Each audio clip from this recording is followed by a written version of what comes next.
Merhaba kaptanlar, YouTube kanalıma hoş geldiniz. Kara yapılarında kat ifadesi kullanılırken gemilerde bunun yerine güverte kelimesi kullanılmaktadır. Örnek vermem gerekirse apartmanımız için 5 katlı bina derken gemiler için 5 güverteli gemi denilmektedir. Limanlarda bağlı bulunan gemilere ilk girdiğimiz güverte her gemide ana güverte olarak adlandırılır. Ana güvertenin altındaki ve üstündeki numaralandırma sistemi farklıdır. Ana güvertenin bir alt güvertesi 1 numaralı güverte denilirken aşağı doğru gittikçe 2, 3 diye artarak devam eder güverte numaraları. Ana güverte üstteki güverteler içinse 01 güverte denilmektedir. Yukarı doğru adlandırmada 02, 03, 04 olarak devam etmektedir. Bu numaralandırma sistemi çok farklı ve gereksiz diye düşünebilirsiniz. Fakat 150 metrelik ve 8 güverteli bir gemide olduğunuzu hayal edin. Yangın, arıza veya hasar olması durumlarında olayın vuku bulduğu yeri tam olarak doğru olarak konumlandırabilmesi için bu kodlandırma hayati öneme sahiptir.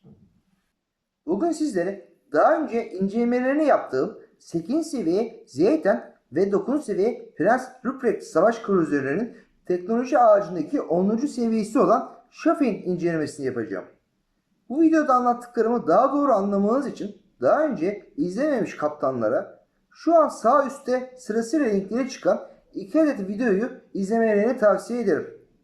Mütakip olarak Avrupa serverında mücadele ettiğim 10. seviye Alman Chefrenz savaş kruzörü ile 4 adet gameplay videosu sizlerle olacak. Birinci gameplay'de Atlantik haritasında çılgınca B bölgesine girip hızlıca hareket tarzıyla atak oynayarak bu gemiyle neler yapılabileceğini size göstermek istedim. İkinci gameplay'de Atlantik haritasında her takımda 4'er muhribin olduğu bir savaş sizlerle olacak. Muhriplerden korkmadan oynamanın önemini anlayacaksınız. Üçüncü gameplay'de Pelinsular haritasında 142k hasar ve 2 kill yaparak kaybettiğim bir gameplay sizlerle olacak. Harita köşesinde fazla kalmam sebebiyle savaşı kazandırmak için zamanımın yetmediğini göreceksiniz. 10 saniye daha olsaydı zafer kaçınılmazdı. Dördüncü gameplay'de zincir haritasında tek başıma Somers muhribine Yamato ve Black Yamato zırhlarına nasıl kafa tutulacağını ve sizden güçlü gemilere saldırma açılarının nasıl ayarlanması gerektiğini bulacaksınız. Backup ve hasar düşürme oranlara baktığımızda Wolfbreeze oyununda zırhlı olarak gözükmesine rağmen diğer ülkelerin tüm 10. seviye zırhlarına göre sağlık puanı olarak düşük olduğunu görmekteyiz. Silah sistemlerine baktığımızda ana top sistemi 420 mm kalibre'ye sahip ikili 4 taletten oluşan 8 namludur. Ana toplarının tekrar dolum süresi 20 saniyedir. Sahip olduğu 8 adet namlu sayısıyla beraber 10. seviye diğer ülkelerin zırhlarının sahip olduğu namlu sayılarına göre azdır. İkinci topların menzili 8.22 kilometredir ve diğer Alman zırhlarının aksine haşeye mermi atabilmektedir. Sizlere tavsiyem sadece haşeye mermi atmanızdır. Otomatik topların menzili 7.1 kilometredir. Bu sınıf gemileri zırhlı gibi düşünür ve stabil oyun tarzında oynarsanız 40-45k hasarlar yapıp savaşın 3. dakikasında batarsınız. Ya da korkakça oynayarak 35k hasarlara savaşları harita köşelerinde tozları temizleyerek tamamlarsınız.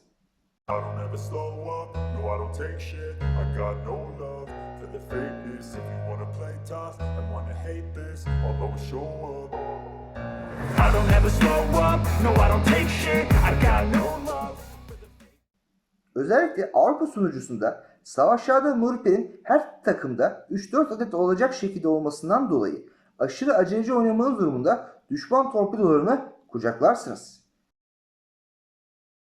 Peki bu gemileri kullanmak bu kadar zor ise oynamayı bırakıp başka gemilere mi geçmeliyiz sorusunun aklımızda olduğunu hissedebiliyorum. Tabii ki bu sorunuzun cevabı hayır olmalıdır. Videoları takip eden takipçilerin bildiği üzere 8. seviye Zaytan ve 9. seviye Prens Rupert savaş kruzörü için %60 zırhlı ve %40 kruzör karışımı olduklarını söylemiştim. 10. seviye Schaffenland savaş kruzörü için bu durum %75 zırhlı ve %25 kruzör olarak düşünmeniz gerekmektedir. Wolfbreeze oyununda beceri düzeyi orta seviyeye ulaşmış olan tüm kaptanlar zırhları rahatlıkla kullanabilir ve savaşlarda başarılı sonuçlar elde edebilir. Fakat bu karışım olarak tasarlanmış savaş kruzerlerini etkili kullanmak için yetenek yani beceri seviyesinin yüksek ve biraz da zekasal esneklik gerekiyor. Özellikle şeferle oynarken ezbere oynamak mümkün değildir. Her yiğidin bir yoğurt yiyişi vardır deyimini oyunumuza uyarlarsak her kaptanın kendi gemisini kullanmak için kendi metotları ve alışkanlıkları olacaktır. Torpidonun özelliklere baktığımızda 9 seviye Peres Ruprecht torpido menzili 9.6 km iken Sheffire'ın torpidonun menzili 10.5 km ile etkileyicidir. 10. seviye Sheffire'ın donanımları için. Elit yeteneği için. Komutan yetenekleri nasıl olmasını merak eden kaptanlar şu an üstten çıkan linkten çıkan videodan izleyebilirler. 10. seviye Sheffire'ın savaş kruzerinin muazzam şekilde ikinci ve otomatik toplarının gücünü kullanmamız gerekmektedir. Bunun için de merkez hattında konumlanarak düşman gemileri beklemek yerine kanat pozisyonundan başlayarak merkez hattına doğru hızlıca baskın saldırı yapacak şekilde kullanmamız gerekmektedir. Combo saldırılarınızı doğru şekilde yapabilmeniz durumunda ister ağır sınıf ister orta sınıf olsun dayanabilecek rakibi yoktur.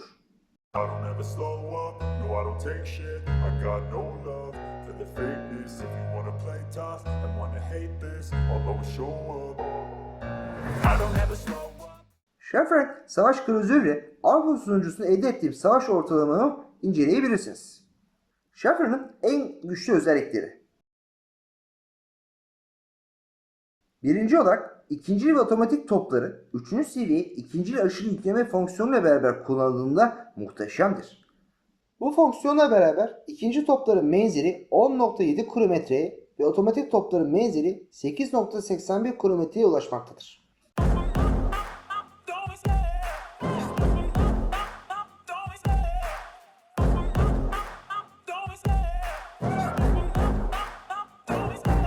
Love the chase and the hunt, and I set the pace when I'm running. I always take what I want and I always give it 100. Don't need a bank, no I'm funded. Play the game like it's nothing. I'm always thankful for something. Don't take for granted, stay humble. Now wake up! It's time to look at the enemy. Look in the mirror if he is no friend to me. It's not working out, maybe it's the chemistry. It's time to break up so I can make a better me. Better believe in your mind, cause it's everything. You can mold, shape, find almost anything. All it takes is some time and some clarity to find your identity. It's mind over everything.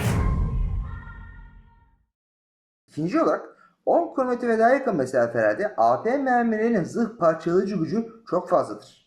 Sizden güçlü gemileri 10 km hatta mesafede tuttuğunuzda onları suya gömersiniz.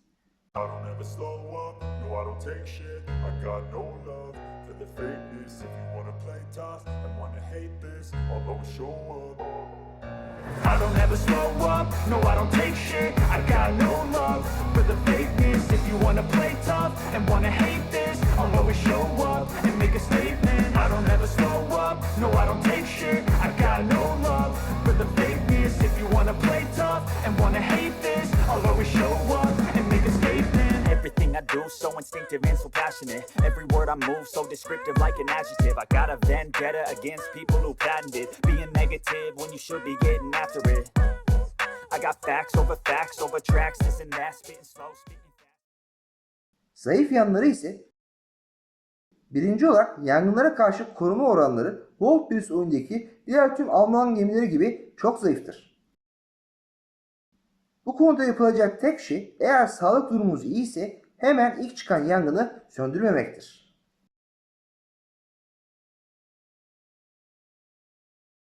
İkinci olarak hava savunma özellikleri olarak Almanların ağır sınıf zırhlarına göre üstün olmasına rağmen diğer ülkelerin zırhlarına göre zayıftır.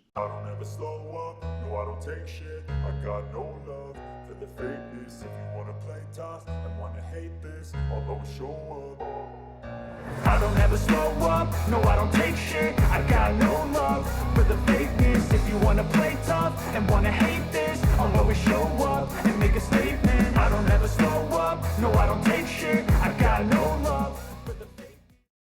Haydi kapışalım.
Değerli kaptanlar, videomu izlediğiniz için sizlere gönülden teşekkür ederim.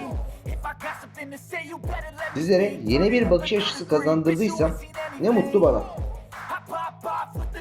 Pierre Navy filosu dünyanın her yerinden kaptanları güneşli bulunduran uluslararası bir filodur. Kanalımıza üye olarak bizlere destek olabilirsiniz. Hepinizi sevgi ve saygıyla selamlıyorum. It's everything I've been chasing, all here for the taking.